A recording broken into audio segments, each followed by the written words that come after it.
Alors, j'espère que tu es bien installé. Nous entrons dans le vif du sujet.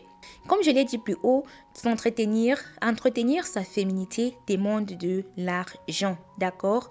Mais que faire lorsqu'on a un budget limité, par exemple lorsqu'on est étudiante, voilà quoi, on a plusieurs choses à faire et qu'on n'a pas la possibilité de s'offrir tout le luxe dont on a besoin pour s'entretenir chaque mois.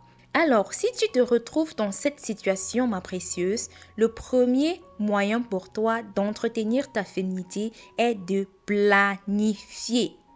D'accord, ma précieuse? Je le répète, avant de commencer, tu dois apprendre à planifier ta féminité.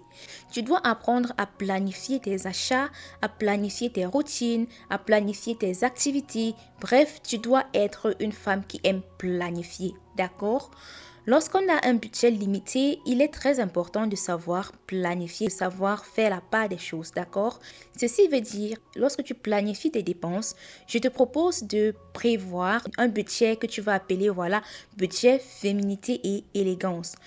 Ainsi, par exemple, lorsque tu planifies tes dépenses du mois, tu peux prévoir une somme pour ton budget féminité et élégance. Voilà, et en fonction de tes revenus, tu peux planifier une somme qui te correspond, d'accord? La somme qu'une étudiante, par exemple, planifie, c'est pas la même somme qu'une femme qui travaille planifie, d'accord? En fonction de tes finances, en fonction de tes revenus, tu planifies ton budget pour ta féminité.